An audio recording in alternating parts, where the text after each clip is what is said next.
Hello everyone, कैसे हो? तो हमारे आईएमएमेट में स्टूडेंट तो बहुत सारे हैं, बट एक ऐसा स्टूडेंट है जिसकी हम बहुत ज़्यादा रिस्पेक्ट करते हैं। मतलब उसको कुछ लोग होते हैं जो प्रॉमिस करते हैं फिर उसको भूल जाते हैं। बट हमारे यहाँ एक स्टूडेंट आया जो कि ज्वाइन करने से पहले, वो नहीं, उसके पापा ने मुझसे प्रॉमिस किया था कि सर मेरा बेटा ऐसे ऐसे करेगा, ये करेगा, वो करेगा। हम शुरू में उतना सीरियस नहीं लिए, बट फिर उसके पापा से जब बात हुई, कॉन्फिडेंस देखें कि उनको अपने बेटे पे इतना भरोसा है, तो हम भी देखें क्या होता है। चलो, तो इस वीडियो में उसी बच्चे के बारे में बात करेंगे। बच्चा तो नहीं है, वो इंजीनियर है। मतलब कंप्यूटर साइंस ग्रेजुएट है वो। अभी इसी साल उसका इंजीनियरिंग कंप्लीट भी हो जाएगा।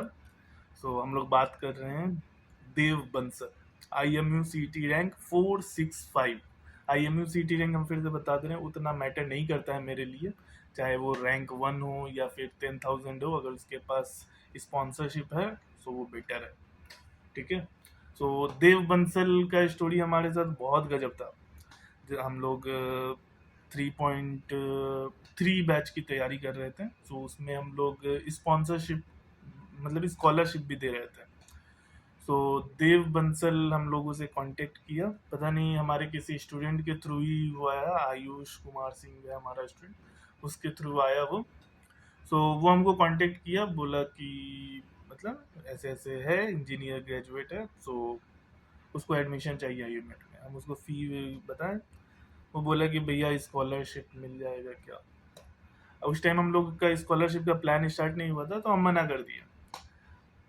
थोड़ी देर बाद उसके पापा का फ़ोन आया। उसके पापा हमसे बात किए, बोले कि थोड़ा मतलब इकोनॉमिक प्रॉब्लम है, सो अगर आप स्कॉलरशिप दे सके हम। और वो सबसे अच्छी बात ये बोले कि आप मेरे बेटे का टेस्ट ले लीजिए। वो सबसे पहले यही बोले कि आप मेरे बेटे का टेस्ट ले लीजिए, अगर आपको ये लायक दिखता है तभी स्कॉलरशिप दीजिए। हम भी बोले ठीक है। बहुत लोग आते हैं कि ये फी नहीं है, ये नहीं है, वो नहीं है, इधर उधर की बात करते हैं, बट कभी कोई ये नहीं बोलता है कि हाँ मैं ऐसा, मतलब आप मेरा टेस्ट ले लो, मैं ये कर जाऊंगा। तो ये थोड़ा हमको अच्छा लगा।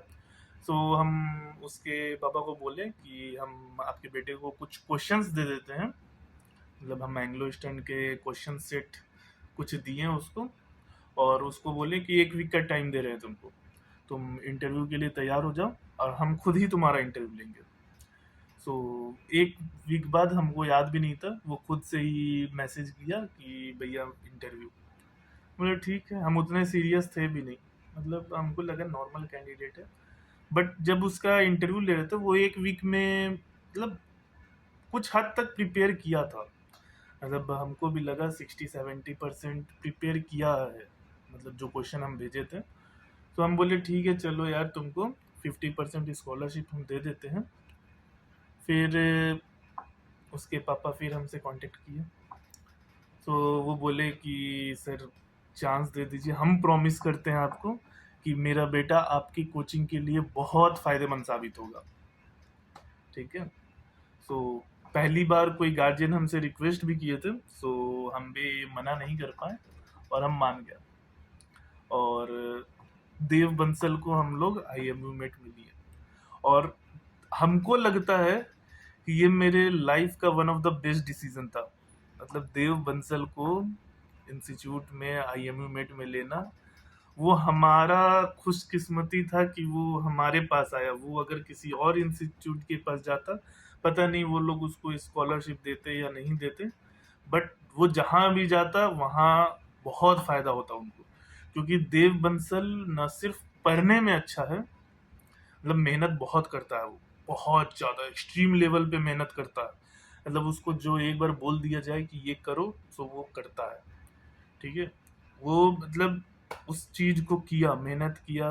और साथ में हमारे जितने भी IMU मेट के बहुत सारे अच्छे अच्छे बच्चे थे, और वैसे ही बच्चे जो वीक थे, उनको वो मतलब पढ़ाता था। वो वीडियो मतलब सेशन कंडक्ट करता था, और उन सभी को पढ़ाता था, वो एप्टीट्यूड पढ़ाता था, फिजिक्स पढ़ाता था, केमिस्ट्री पढ़ाता था, मतलब एक्स्ट्रा अपना टाइम दे दे के। और जाहिर सी बात है, teaching is the best way of learning. So वो इस चीज का बहुत अच्छे से फायदा उठाता था, जिसकी वजह से हमारे बच्चों को भी फायदा होता था और देव बंसल को भी फायदा होता था।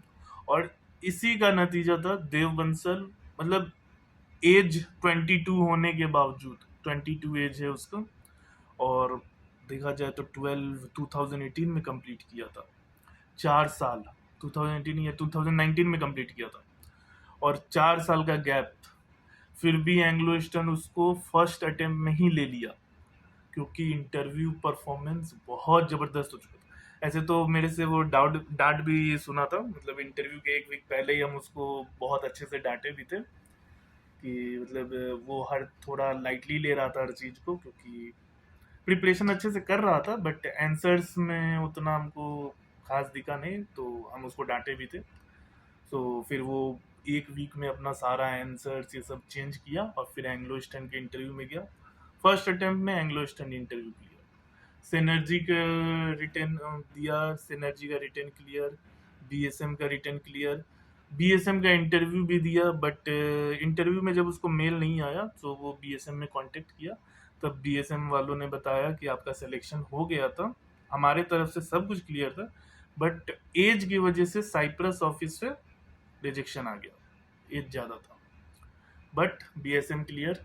ग्रेट ईस्टर्न के लिए वो नहीं गया, सेम नितिक से इंस्पायर हुआ। अब नितिक उससे इंस्पायर हुआ या वो नितिक से इंस्पायर हुआ, क्योंकि दोनों का मतलब दोनों ग्रुप में हमेशा लड़ते रहते हैं, मतलब सिबलिंग्स की तरह दोनों आपस में, नितिक चौधरी एंड देव बंसल हमेशा ग्रुप में लड़ते रहते हैं। देव उसको धमकी देता है कि तू चल मेरे साथ इंस्टीट्यूट, तेरे को परेशान करूंगा। नितिक बोलता है मैं इस इंस्टीट्यूट में जा रहा हूँ, तो दोनों में ग्रुप में हमेशा चलते रहता है, तो ये चीज़ अच्छी भी लगती है।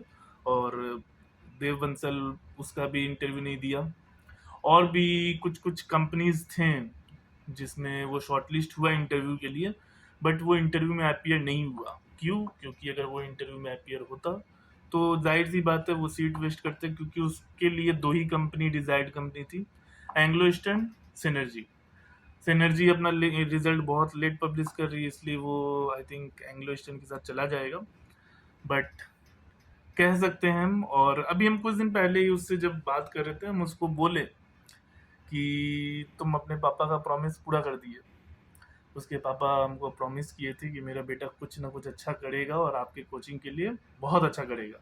तो न सिर्फ वो अपना रिजल्ट लाया, साथ में बहुत बच्चों की हेल्प भी किया, और उसकी वजह से आईएमयू मेट का जो सक्सेस रेट है वो और इंक्रीज हुआ।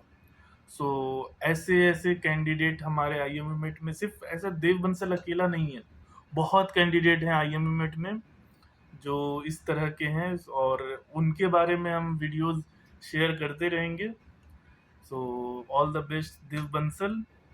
चलो tata, bye bye, take care.